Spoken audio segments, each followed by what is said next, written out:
살롬 여러분, 참 좋은 아침입니다. 주님 때문에 행복합니다. 여러분들이 있어서 행복합니다. 우리는 이 가난 복지 마을에서 부부가 함께 매일 아침 경건회를 가지는데, 먼저 찬송을 두세 곡 부릅니다. 그리고는 이제 신앙 고백하지요. 그리고는 이제 그날 읽을 성경, 매일 성경을 읽고, 그 성경을 읽고 난 다음에는 통성경, 매일 성경 읽기, 그것을 매일 읽은 범위를 딱 한 페이지로 요약을 했는데 아주 요약이 잘 되어 있습니다. 굉장히 도움이 됩니다. 제가 전번에 한번 그 책을 소개했죠. 필요하신 분은 또 구입할 수 있을 것입니다. 그리고는 이제 이렇게 고백합니다.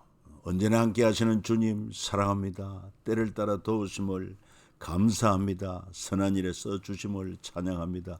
주님 때문에 행복합니다.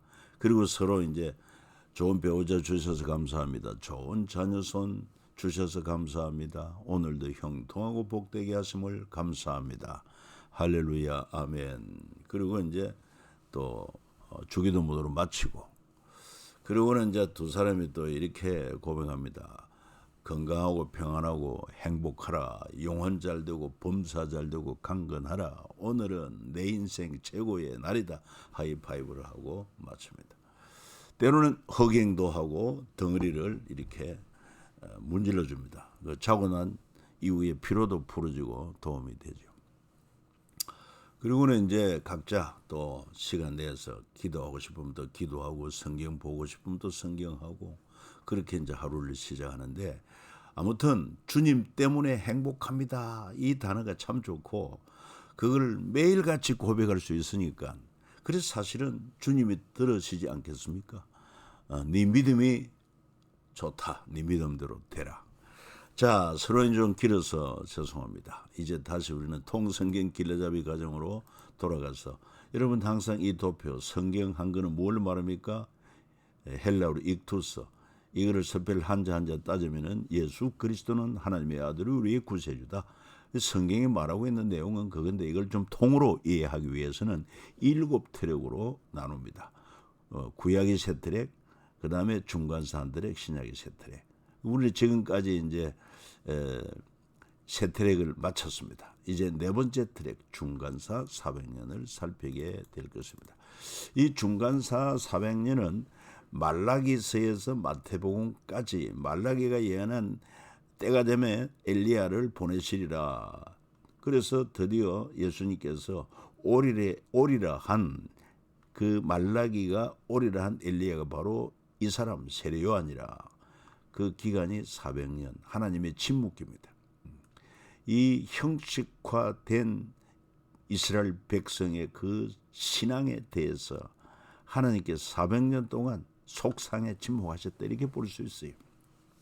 이 기간 동안에 페르시아 제국이 멸망하고, 그리고는 헬라 제국이 일어났다가 망하는데, 그 기간 동안에 큰 사건은 모세 오경, 창세기, 출애굽기, 레위기, 민수기, 신명기, 이것이 헬라어로 기록되므로 당시 세계 공용어가 헬라어로 볼 수 있을 만큼, 그래서 이 모세 오경이 세계화되는 그런 큰 사건이 일어나고, 그 다음에 마카비 혁명이 일어나고, 그러다가 이제 유대인들에 의한 하스몬 왕조가 한 80여 년 진행되다가, 그리고 헤롯 왕조도 일어나죠. 그리고 로마 제국이 또 일어나서, 그런 배경 가운데 예수님이 탄생하셨다. 신약 시대가 열렸다. 자, 통트랙 네 번째 중간사 400년인데 유대인들에 의해 형식화된 제사장 나라, 그 시대를 잘 표현하고 있는 것이 중간사 400년. 한번 요약적으로 읽어볼까요? 중간사 400년은 하나님의 침묵 속에 구약 성경의 세계화와 유대 분파가 형성되는 분위기라 할 수 있습니다. 중간사 시기는 구약 성경의 마지막 책인 말라기와 신약 성경의 첫 번째 책인 마태복음 사이에 있는 400년의 시간입니다. 하나님의 침묵기입니다. 중간사 400년 기간에 히브리어로 된 구약 성경이 헬라 제국의 프톨레미 왕조에 의해 당시 세계 공용어인 헬라어로 번역되었습니다. 그리고 헬라 제국의 셀루쿠스 왕조 때에는 유대 핍박으로 말미암아 유대의 여러 분파, 사두개파, 바리새파, 에세네파 이런 분파가 생겨나게 되었다. 여러분, 왜 이런 분파가 생겨나게 되었느냐? 바로 남방 헬라 제국의 셀루쿠스 왕조 때 그가 유대 핍박함으로 말미암아 그래서 이런 파들이 생겨나게 되었다. 하나님께서는 이 기간을 예수 그리스도를 이 땅에 보내시기 위한 준비 기간으로 사용하셨다 볼 수 있습니다. 자, 우리는 네 번째 트랙 그리고 11번째 마당이 뭡니까? 어떻게와 이렇게 사이 여기에서 32가부터 35가까지를 공부하게 됩니다. 32가 헬라 제국과 중간 사이인데요. 중요한 게 바로 모세 오경의 세계화가 이루어진 배경이 되겠습니다. 시간, 공간, 주요 인물 참조로 넘어갑니다. 그러면 신구약 중간사 이렇게 이야기할 때 신구약 중간사 400년이란 무엇이냐? 바로 말라기가 예언한 엘리야. 바로 말라기 4장 5절 6절에 나옵니다. 보라 여호와의 크고 두려운 날이 이르기 전에 내가 선지자 엘리야를 너에게 보내리니 그가 아버지의 마음을 자녀에게로 돌이키게 하고 자녀들의 마음을 그들의 아버지에게로 돌이키게 하리라. 이미 선지자 엘리야는 이전의 시대의 사람 아닙니까? 그런데 엘리야의 성령을 가진 자를 너에게 보내리라 하는 그런 말씀인 것입니다. 그래서 400년 후 그 400년 동안에는 페르시아도 망하고 헬라 제국이 일어났다가 망하고 그리고 로마 제국이 등장한 시대에 예수님이 오셨고 예수님을 증언한 세례 요한 그가 곧 엘리야다. 예수님 말씀하셨죠. 모든 선지자와 율법이 예언한 것은 요한까지니 만일 너희가 즐겨 받을진대 오리라 한 엘리야가 곧 이 사람 세례 요한이라 말씀한 것입니다. 그래서 이처럼 보내리라 한 엘리야가 주님 말씀하신 대로 오리라 한 엘리야 곧 이 사람이다. 그 기간이 400년이다. 자, 여러분 다니엘 제국의 변동 밑그림을 아시죠? 바로 이런 사실을 통해서 세계를 경영하는 분은 하나님이시다. 그리고 세상 권력을 바꾸시는 분도 하나님이시다는 것을 잘 보여주고 있습니다. 4대 제국 변동의 밑그림이란 무엇이냐? 바벨론에서 페르시아로 또 헬라로 로마로 이렇게 변천이 이루어질 것을 말하고 있습니다. 일찍이 다니엘서 보면은 느부갓네살 왕이 꿈에 큰 신상을 보았고 충격을 받았습니다.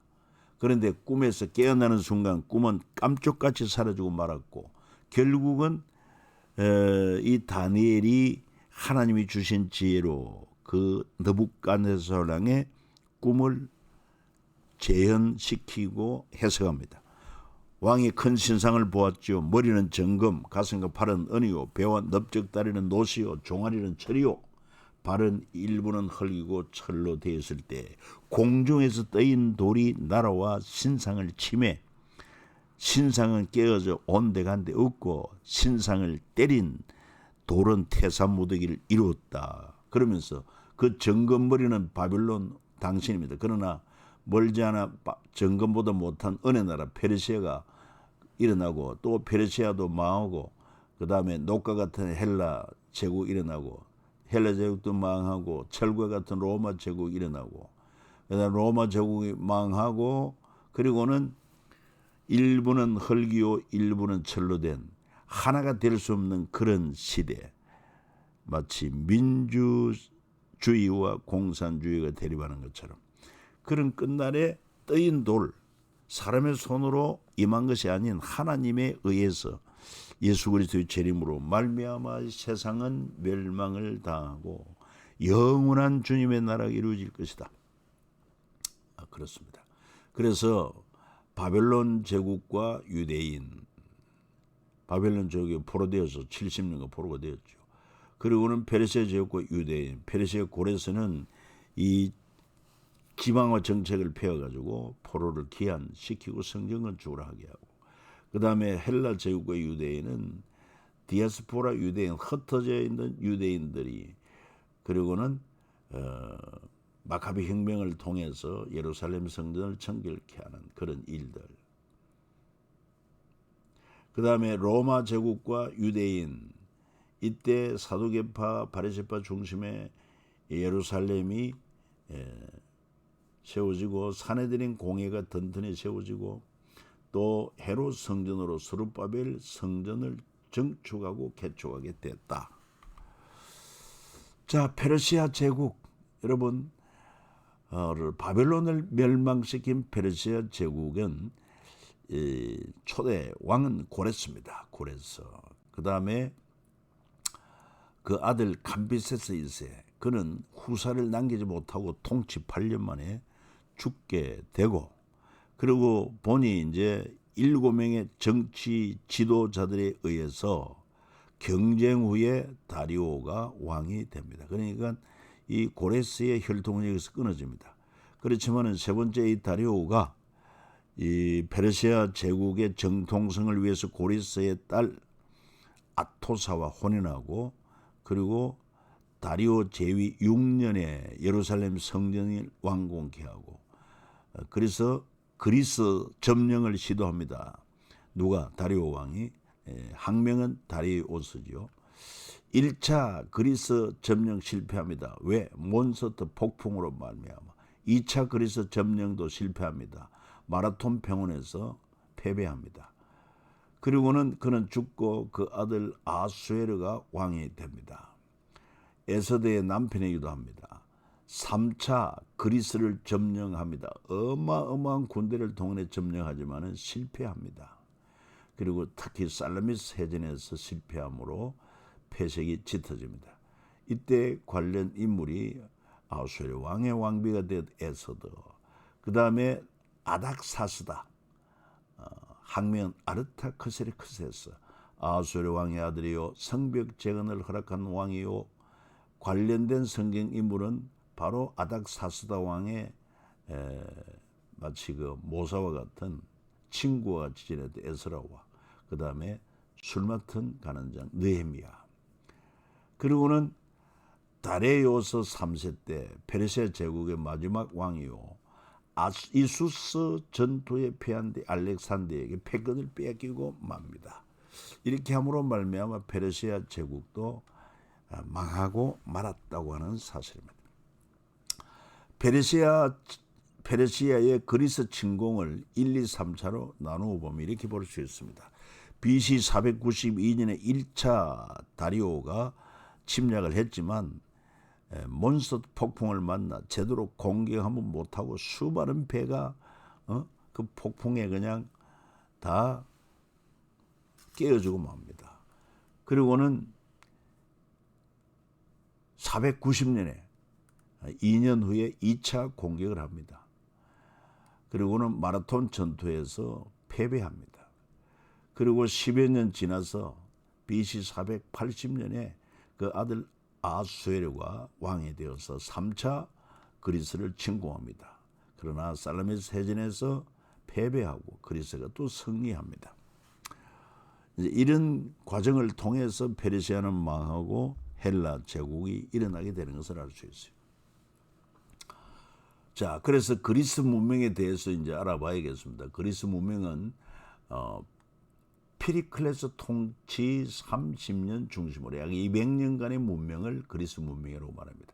철학, 사회, 문화 등 많은 유산을 남긴 문명으로 그리스의 아테네가 그 중심을 이루고 있고, 델로스 동맹이라고 또 유명합니다. 페르시아의 그리스 침략 후 다시 침략해올 페르시아 대비하고자 그리스의 도시 국가들이 동맹을 맺은 것을 델로스 동맹이라. 아테네, 스파르타, 고린도, 테베 등 이런 도시 국가들이 서로 연합하여 이 페르시아의 침략을 막아내자. 그리고 페리클레스 델로스 동맹을 이끌고 그리스의 번영을 주도한 인물이기도 하고, 그러다가 또 델로스 동맹을 파기한 인물이 바로 페리클레스입니다. 아테네 페리클레스가 동맹국들의 비용을, 그러니까 그 비용을 아테네 발전을 위해서 파르테논 신전을 만드는 데 써버렸다. 그래서 아테네의 고린토 통치에 문제가 되었고, 그 후에 또 펠로폰네소스 전쟁이 일어납니다. 아테네 중심의 델로스 동맹과 스파르타 중심의 펠로폰네소스 동맹이 싸움이 일어나가지고 스파르타가 승리하고, 그래서 30년간 스파르타 그리스 통치합니다. 이후 스파르타에서 테베로 그리스 통치 주도권이 넘어갔다 하는 것을 참고를 하면 됩니다. 그래서 그리스 문명에 있어서 그리스 문명, 델로스 동맹, 페리클레스 이자가 동맹을 주도하다가 파괴시키고, 그리고는 지금도 그리스가 있습니다만은 파르테논 신전을 거대하게 짓는데 동맹국 비용을 써버림으로 말미암아 통치 문제가 생기고, 그리고는 서로 이렇게 또 연합군이 나누어짐으로 말미암아 펠로폰네소스 전쟁이 일어나게 되었다. 그래서 그리스 도시국가의 패권 이동이 아테네에서 스파르타로, 테베에서 마케도니아 필리포스 2세, 바로 이 마케도니아의 필리포스 2세에게로 돌아가게 되었다 하는 것을 알 수 있습니다. 헬라 제국, 마게도니아 헬라 제국, 페르시아 제국을 멸망시킨 마게도니아 알렉산더가 세운 제국을 말합니다. 그리스 문명과 오리엔트 문화를 융합하여 헬레니즘 사상을 이루어냅니다.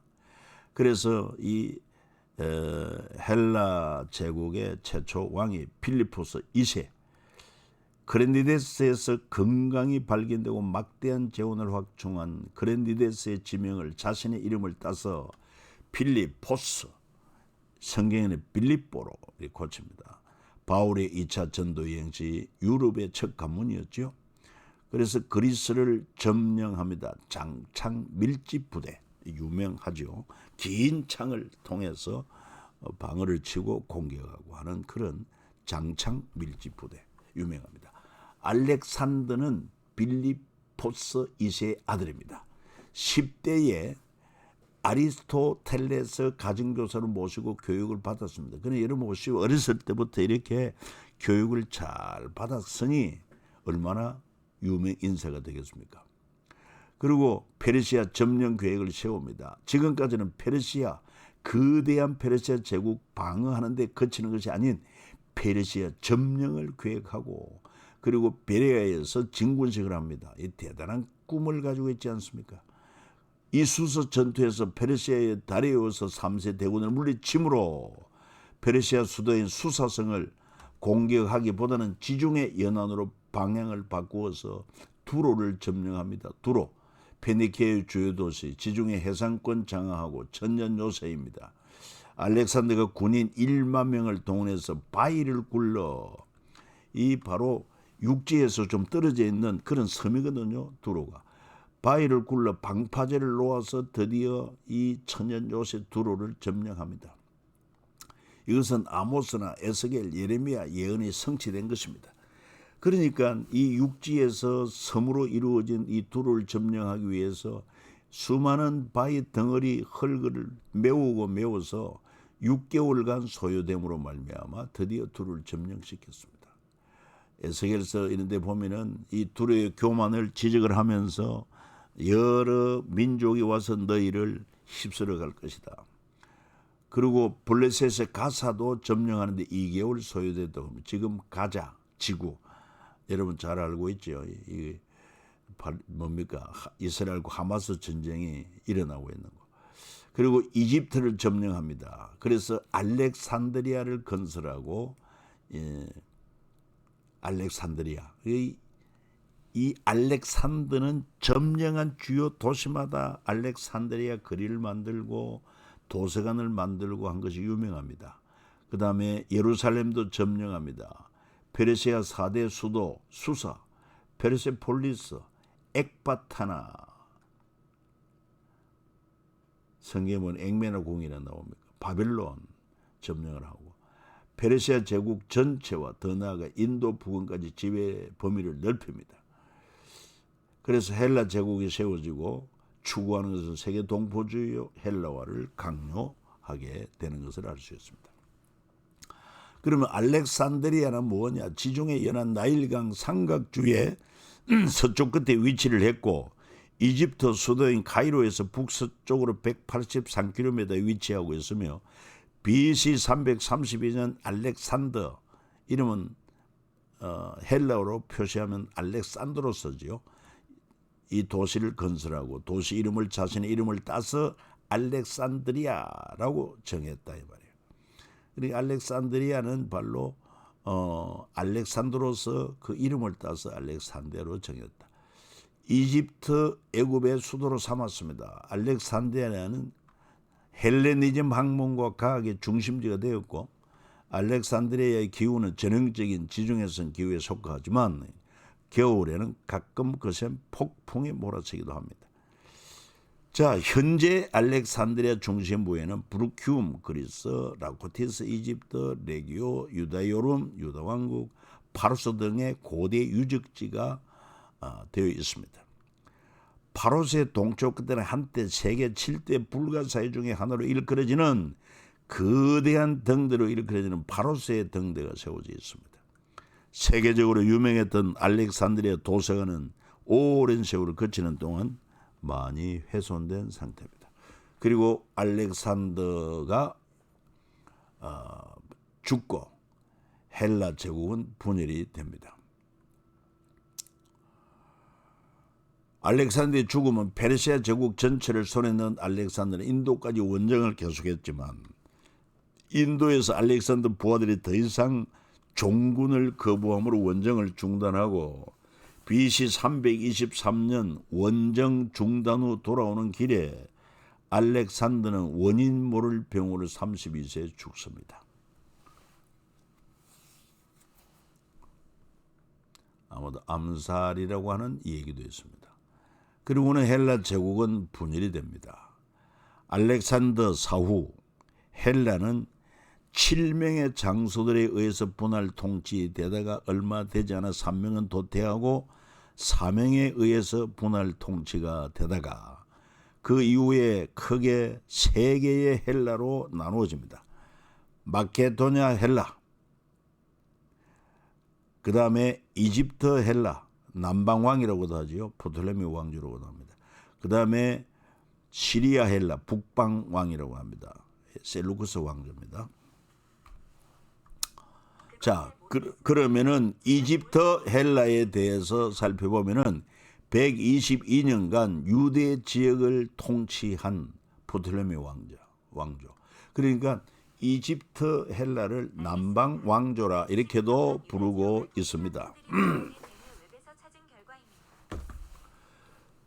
특히 남방왕 이집트 헬라는 유한 통치자들로 유대 지역은 평화와 안정을 이루었고 그래서 모세 오경 세계화도 이루어집니다.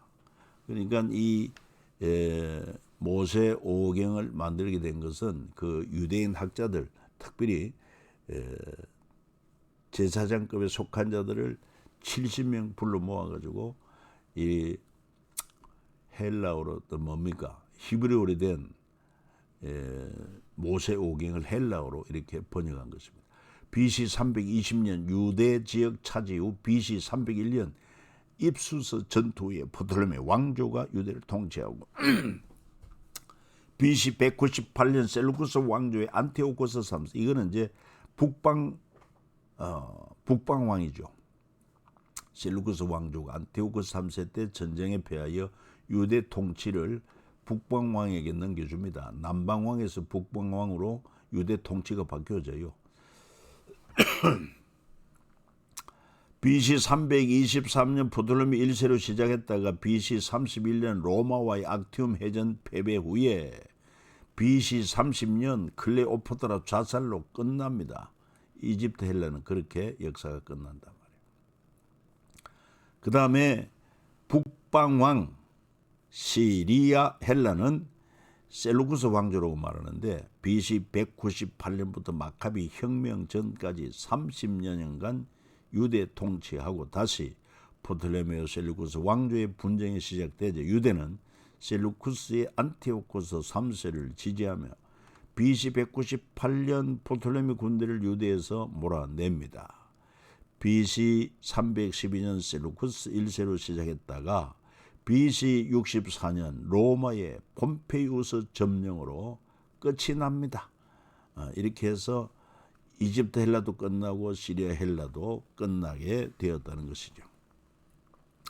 3등분된 헬라 제국이 바로 이 마케도니아 헬라, 그 다음에 시리아 헬라, 그 다음에 이집트 헬라 이렇게 볼 수가 있습니다. 자, 프톨레미 왕조를 한번 정리해 봅니다. 프톨레미 1세는 라구스의 아들인데 프톨레미 소테르라 불렀습니다. 소테르라는 말은 구원자라는 것이죠. 구원자. 그 자기가 구원자라는 그런 칭호를 붙였던 것을 알 수 있습니다. 약 40년 통치를 했죠. 이 프톨레미 1세가 바로 이집트 지역에, 그러니까 이집트 헬라라고 말하기도 하고 남방왕이라고도 말합니다. 이집트 알렉산드리아를 수도로 정했고 유대 지역을 통치했습니다. 그 다음에 프톨레미 2세는 프톨레미 필라델푸스, 이 필라델푸스라는 이름도 뜻이 있습니다. 바로 형제를 사랑하는 자. 여러분 미국 가면은 필라델피아가 있는데 그거는 바로 형제를 사랑하는 자의 도시라는 그런 의미를 가지고 있습니다. 이때 프톨레미 2세에 의해서 바로 모세 오경의 세계화가 이루어집니다. 히브리 오래된 창세기, 출애굽기, 레위기, 민수기, 신명기 이것을 헬라어로 번역해서 당시 헬라가 세계 공용어가 오늘날 영어처럼 그러니까 모세 오경이 세계화되는 그런 기초가 마련되고 프톨레미 3세는 우에르게테스라고 프톨레미 4세는 또 필로파토로 아버지를 사랑하는 자 이런 뜻을 가졌다는 거예요. 프톨레미 5세는 에피파네스 신의 현은 자기가 신이라고 이런 의미를 가지고 있습니다. 프톨레미 6세 필로메토 프톨레미 7세 바로 우에르게테스 3세나 7세나 이름이 같기도 합니다. 그러다가 클레오파트라 7세가 바로 프톨레미 왕조의 마지막 여왕이었고 그 미모가 대단했다고 하죠. 자, 프톨레미 왕조, 이집트 헬라 제국, 모세 오경의 세계화 이것이 이 중간사 우리가 지금 공부하는 첫 시간의 가장 핵심인 것입니다. 다시 한번 잘 정리해 봅니다. 프톨레미 2세 그러니까 필라델포스는 히브리어 모세 오경을 헬라어로 번역해서 알렉산드리아 장수로 소장하고 싶어 했습니다. 그 당시 알렉산드리아 도서관장 데메트리우스 파레리우스의 계획은 알렉산드리아 도서관에 50만 권 장서 계획을 세웠습니다. 그 당시 이미 20만 권 소장을 했다고 하니 당시 이집트 알렉산드리아 도서관의 규모가 어마어마했던 것을 알 수 있어요. 그리고 아리스테아스의 건의로 애굽에서 노예로 사는 유대인들을 해방하자. 그래서 460달란트 이상의 비용을 지불하고 이 애굽의 노예로 사는 유대인들을 해방합니다. 헬라어와 히브리어가 능통한 유대의 율법학자를 12지파에서 6명씩 곧 72명 선발해가지고 초청한 이들을 통해 모세 오경을 번역했는데 이것을 바로 70인역이라 이렇게 말합니다. LXX 이게 바로 70이라는 의미죠. 그래서 유명한 모세 오경이 번역이 됩니다. 70인역 번역이라고도 합니다. 그러니까 유대 12지파에서 각 6명씩 히브리어가 능통한 유대 율법학자들 그리고 프톨레미 필라델포스가 유대로 귀국하는 율법학자들에게 선물 준 것이 유명한데 각각 당시 최고급 옷 3벌, 금 2달란트, 대단한 것입니다. 잔 1개, 금 2달란트에 잔 1개, 가구, 대제사장 엘르아살에게는 그 외 침상 10개도 주었다. 그리고 가구들, 잔, 왕관, 자주색 옷 10벌, 세마포, 백필 등 선물을 했다는 그런 이 얘기가 전해지고 있습니다. 자, 여러분, 그래서 오늘은 여기까지입니다. 수고했습니다.